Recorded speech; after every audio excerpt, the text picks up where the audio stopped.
Ross Kenneth Erkin here, editor of MainSt. I'm joined by Leila Sales, young adult author and an editor at Penguin Young Readers Group. Thanks for being here. Sure. So the middle-aged, I want to call them, the middle grade group of readers is really the largest among the children's segment, readers aged 8 through 12. Yeah.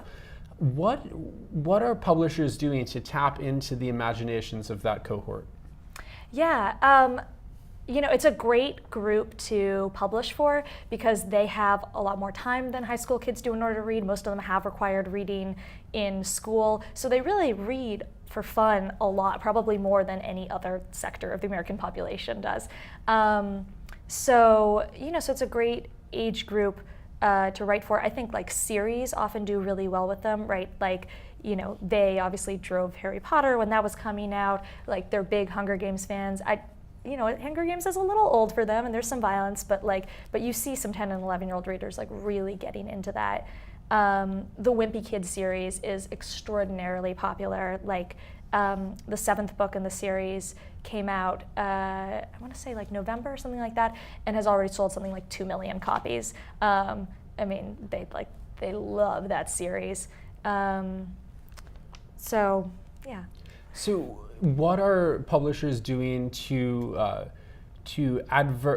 combat against the Xbox and the iPads that people are using in lieu of reading books? Yeah, it's a really good question because I think we all know how distracting those things can be.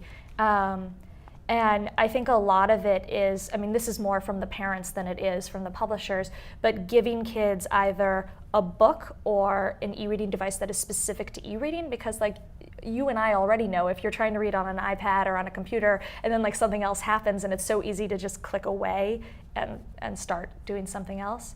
And I think from publishers, it's just having really interesting stories.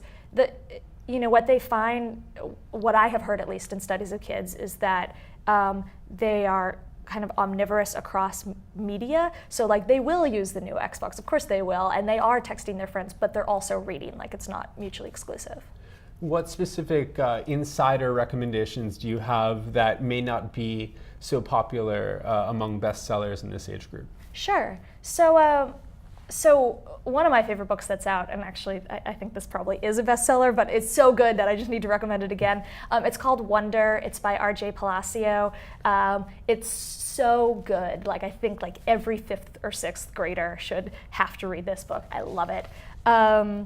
For maybe a little less known things, The Quick Fix by Jack, going to mispronounce his last name, Ferralio, possibly. It's a noir set in middle school, and it just won an Edgar Award, and it's really funny. A series that I have worked on that I really love, so I'm a little biased, is called The Creature from the 7th Grade by Bob Balaban, and he has a new book just coming out called Sink or Swim, and those are also very, very funny. So yeah. Leila Sales, thanks so much. Thanks.